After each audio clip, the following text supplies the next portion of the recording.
ನಮಸ್ತೆ ರೈತ ಬಾಂಧವರೇ, ನಾನು ನಿಮ್ಮ ಕಾರ್ತಿಕ್ ಚಿತ್ರದುರ್ಗ. ಮೊದಲನೇದಾಗಿ ನನ್ನ ಚಾನಲ್ ಯಾರ್ಯಾರು ನೋಡ್ತಿದ್ದೀರೋ ದಯವಿಟ್ಟು ಎಲ್ಲ ಸಬ್ಸ್ಕ್ರೈಬ್ ಮಾಡ್ಕೊಂಡು ನೋಡಿ ಅಂತ ಹೇಳ್ತಾ ಬನ್ನಿ. ನಾನಿವತ್ತು ಉತ್ತಮವಾದ ಅಡಿಕೆ ಗೊನೆ ಹಿಡ್ದಿರ್ತಕ್ಕಂಥ ಅಡಿಕೆ ತೋಟದಲ್ಲಿ ಇದ್ದೀನಿ ಸ್ನೇಹಿತರೆ. ಇವತ್ತು ನಾನು ಯಾವ ವಿಚಾರದ ಬಗ್ಗೆ ಮಾತಾಡ್ತಾ ಇದ್ದೀನಿ ಅಂದರೆ, ಎಲ್ಲ ರೈತರ ಸಮಸ್ಯೆ ಒಂದೇ. ನಾನು ಗೊಬ್ಬರ ಹಾಕಿದ್ದೀನಿ, ನೀಟಾಗಿ ನೀರು ಬಿಟ್ಟಿದ್ದೀನಿ, 5-6 ತಿಂಗಳು ಭಾಳ ನೀಟಾಗಿ ನನ್ನ ತೋಟ ನೋಡ್ಕೊಂಡಿದ್ದೀನಿ, ಉತ್ತಮವಾದ ಗೊನೆಗಳು ಹಿಡಿದಿದೆ. ಆದರೆ ಏನು ಮಾಡ್ತಿದ್ಯಾ, ಹಳ್ಳು ಉದುರ್ತಿದೆ, ಹರಳು ಡ್ರಾಪ್ ಆಗ್ತಾಯಿದೆ. ಹೀಗಾಗಿ ನನಗೆ ಮುಂದಿನ ದಿನಗಳಲ್ಲಿ ಉತ್ತಮವಾದ ಫಸಲು ಸಿಗೋದಿಲ್ಲ. ಇದಕ್ಕೆ ಪರಿಹಾರ ಏನು, ಇದಕ್ಕೆ ಕಾರಣಗಳೇನು ಅಂತ ರೈತರಿಗೆ ಇವತ್ತು ತಿಳಿಸ್ತಾ ಇದ್ದೀನಿ ಸ್ನೇಹಿತರೆ. ಮುಖ್ಯವಾಗಿ ಅಡಿಕೆ ತೋಟ ಇರ್ತಕ್ಕಂಥ ರೈತರು ಗೊನೆ ಒಂಬಾಳೆ ಹೊಡೆಯೋ ಆರಂಭದ ದಿನದಿಂದ ಫಲವತ್ತತೆಯನ್ನು ಮಾಡಿರ್ತಾರೆ. ಕೊಟ್ಟಿಗೆ ಗೊಬ್ಬರ ಆಗಿರ್ಬೋದು, ಜೀವಾಮೃತ ಆಗಿರ್ಬೋದು, ಬೇವಿನ ಹಿಂಡಿ ಆಗಿರ್ಬೋದು, ಮುಂತಾದ ರೀತಿಯ ಫಲವತ್ತತೆಗಳನ್ನು ಮಾಡಿರ್ತಾರೆ. ಸ್ವಲ್ಪ ರಾಸಾಯನಿಕ ಕೂಡ ರೈತರು ಬಳಸ್ತಾರೆ.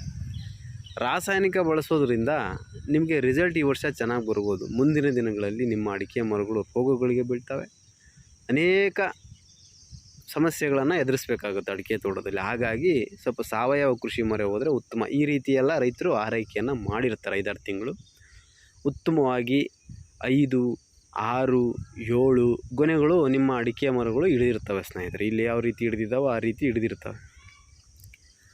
ಅಂಥ ಸಮಯದಲ್ಲಿ ನಮ್ಮ ಅಡಿಕೆ ಮರಗಳು ಹಳ್ಳು ಡ್ರಾಪ್ ಆಗೋದಕ್ಕೆ ಪ್ರಾರಂಭ ಮಾಡ್ತವೆ. ಏನು ಮೇಜರ್ ಕಾರಣ ಅಂದರೆ ನೋಡಿ, ಮುಖ್ಯವಾಗಿ ನೀರಿನ ಅವಶ್ಯಕತೆ ಅಡಿಕೆ ಮರಗಳಿಗೆ ತುಂಬ ಇರೋದರಿಂದ ನೀರಿನ ಪೂರೈಕೆಯನ್ನು ಯಾವ ರೈತ ಅಚ್ಚುಕಟ್ಟಾಗಿ ಅಡಿಕೆ ಕೊಯ್ಯೋವರೆಗೂ ಮಾಡೋದಿಲ್ವೋ ಅಂಥ ರೈತನಿಗೆ ಇದು ಸಮಸ್ಯೆ ಇದ್ದಿದ್ದೆ ಸ್ನೇಹಿತರೆ. ನಾನು 5-6 ತಿಂಗಳು ತುಂಬ ಚೆನ್ನಾಗಿ ಮಾಡಿದ್ದೀನಿ ಅಂತ ಕೊನೆ 2-3 ತಿಂಗಳು ಅಚ್ಚುಕಟ್ಟಾಗಿ ನೀವು ನೀಟಾಗಿ ನೀರಿನ ಪೂರೈಕೆಯನ್ನು ಮಾಡಲಿಲ್ಲ ಅಂದಾಗ ಖಂಡಿತವಾಗಿಯೂ ಫಸಲು ಕುಂಠಿತ ಆಗುತ್ತೆ, ಹಳ್ಳು ಡ್ರಾಪ್ ಆಗುತ್ತೆ. ಹಾಗಾಗಿ ಪ್ರತಿಯೊಬ್ಬ ರೈತನೂ ಕೂಡ ಅಡಿಕೆ ಕಟಾವು ಮಾಡೋವರೆಗೂ ನೀರಿನ ಪೂರೈಕೆಯನ್ನು ಅಚ್ಚುಕಟ್ಟಾಗಿ ಮಾಡಬೇಕು. ನೋಡಿ, ಗಮನಿಸಿ, ಕೆಲವೊಬ್ಬರ ರೈತರ ತೋಟಗಳಲ್ಲಿ ಕೊನೆಯ ಸಾಲುಗಳಲ್ಲಿ ಅಡಿಕೆ ಡ್ರಾಪ್ ಆಗ್ತಾ ಇರುತ್ತೆ. ಕೊನೆ 2 ಸಾಲುಗಳಲ್ಲಿ ಅಡಿಕೆ ಡ್ರಾಪ್ ಆಗ್ತಾ ಇರೋದು, ಎಲ್ಲೋ ಒಂದೊಂದು ಗಿಡದಲ್ಲಿ ಡ್ರಾಪ್ ಆಗ್ತಾ ಇರೋದು. ಇದು ಯಾಕೆ ಆಗುತ್ತೆ ಅಂದರೆ, ಅದು ಡ್ರಿಪ್ ಕಟ್ಕೊಂಡಿರುತ್ತೆ, ಇಲ್ಲ ನೀರು ಸರಿಗೆ ಹೋಗ್ತಾ ಇರಲ್ಲ. ನೀರಿನ ಪೂರೈಕೆ ಸರಿಯಾದ ಪ್ರಮಾಣದಲ್ಲಿ ಆಗಿಲ್ದಾಗ ಹಳ್ಳು ಡ್ರಾಪ್ ಆಗೋದು ತುಂಬ ಸರ್ವೇ ಸಾಮಾನ್ಯ ಸ್ನೇಹಿತರೆ. ಶೀತಕ್ಕೆ ಡ್ರಾಪ್ ಆಗುತ್ತೆ ಅಂತಾರೆ. ನೋಡಿ, ಡ್ರೈ ಲ್ಯಾಂಡ್ ಏರಿಯಾದಲ್ಲಿ ಶೀತ ಅನ್ನೋದು ಆಗೋದೇ ಇಲ್ಲ ಅಡಿಕೆ ಗಿಡಗಳಿಗೆ. ಈ ವಿಚಾರವನ್ನು ಮುಖ್ಯವಾಗಿ ರೈತರು ತಿಳ್ಕೋಬೇಕು. ಡ್ರೈ ಲ್ಯಾಂಡ್ ಏರಿಯಾ, ಮಳೆ ಪ್ರಮಾಣ ಕಡಿಮೆ ಇರ್ತಕ್ಕಂಥ ಭಾಗಗಳಲ್ಲಿ ಈ ಬರ್ತಕ್ಕಂಥದ್ದು ತುಂತುರು ಹನಿ ಸುಮ್ಮನೆ ಏನು ಜೂಬ್ರು ಹಿಡ್ಕೊಂಡು ಹೋಗುತ್ತೆ. ಇದು ಯಾವ ಕಾರಣಕ್ಕೂ ನಿಮ್ಮ ಅಡಿಕೆ ತೋಟಗಳಿಗೆ ಒಳ್ಳೆಯ ರೀತಿಯ ಕೆಲಸ ಮಾಡೋದಿಲ್ಲ. ಇದೇನು ನೀವು ನೀರು ಬಿಟ್ಟಿರೋದ್ರ ಜೊತೆ ಸಪೋರ್ಟ್ ಮಾಡುತ್ತೆ.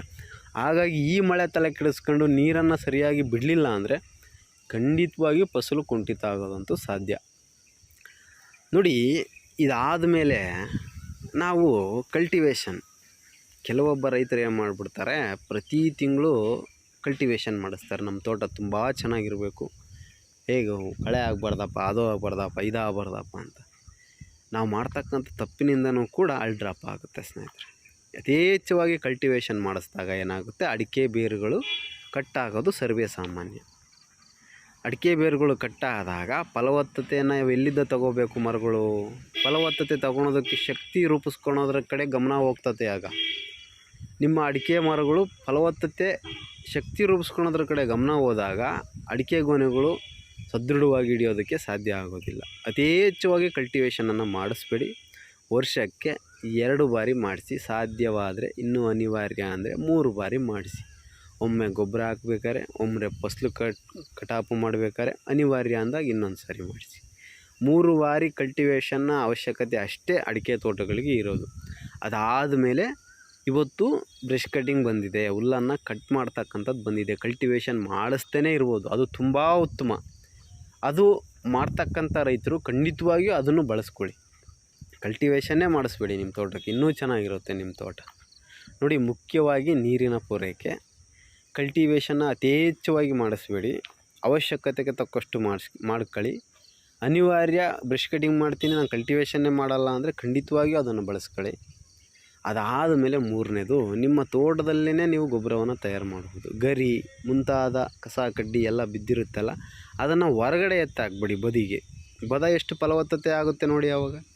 ಅದನ್ನೇ ನಿಮ್ಮ ತೋಟಗಳಿಗೆ ಹಾಕ್ಕೊಳ್ಳಿ. ನಿಮ್ಮ ತೋಟಕ್ಕೆ ಆ ಗರಿ ಹೊದಿಕೆಯನ್ನು ಮಾಡಿ.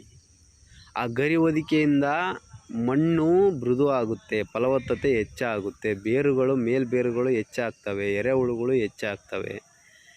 ಈ ರೀತಿ ಎಲ್ಲ ನಾವು ಸಾವಯವ ಕೃಷಿಯನ್ನು ಅಭಿವೃದ್ಧಿಪಡಿಸಿದಾಗ ನಮ್ಮ ತೋಟ ಉತ್ತಮವಾದ ಫಸಲಿಗೆ ಕಾರಣ ಆಗುತ್ತೆ ಸ್ನೇಹಿತರೆ.